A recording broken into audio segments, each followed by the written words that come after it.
भगवान राम के लिए तुलसी ने लिखा है कि कहत परम पुनीत इतिहासा, अंतिम जो चौपाई है, सवन ही हो तो सकल भ्रमनाशा, सुनिए तो सारा भ्रम का नाश हो जाएगा। जैसे मैं एक छोटी सी बात बताना चाहता हूँ, कभी आपने ये बात, यद्यपि मैं पहले भी बोल चुका हूँ, आप बताइए भगवान राम 4 ही भाई क्यों थे, 3 या 5 क्यों नहीं?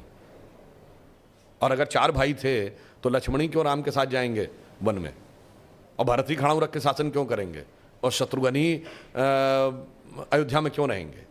क्योंकि 4 भाई 4 पुरुषार्थ के प्रतीक हैं, धर्म अर्थ काम मोक्ष। भगवान राम धर्म है, शत्रुघ्न अर्थ हैं, लक्ष्मण काम है और भरत मोक्ष है।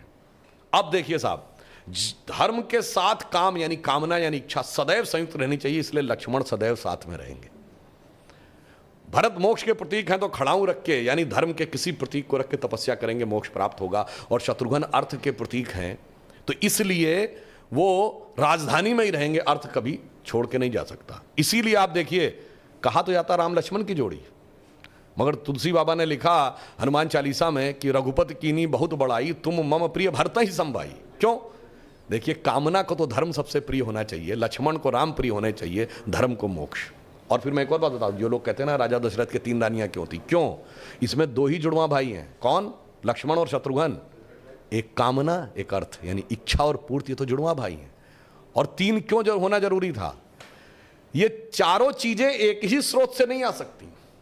धर्म सतोगुण से आएगा, तो कौशल्या जी सतोगुण का प्रतीक हैं, तो राम की मां है।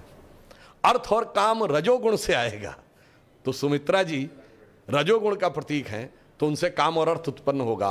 और केकई तमोगुण की प्रतीक है, मोक्ष प्राप्त करने के लिए तमोगुण के पार जाना पड़ेगा।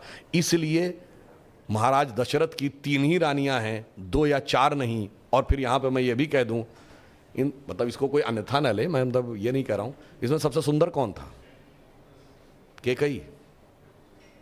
तमोगुण सबसे आकर्षक होता है और अक्सर उसी के पीछे बहुत सारी अनिष्ट की संभावनाएं भी छुपी रहती हैं। तो मैं कह रहा हूं, अगर थोड़ा सा गौर से पढ़ोगे तो एक एक चीज में इतना गहरा अर्थ निकलेगा कि फिर अगर एनी बेसेंट ने कहा था कि for 40 years I have studied a religion by the name of Hinduism, the more you study, the more you love it, the more you get involved, more you respect it, तब जाके धीरे धीरे समझ में। बहुत बढ़िया।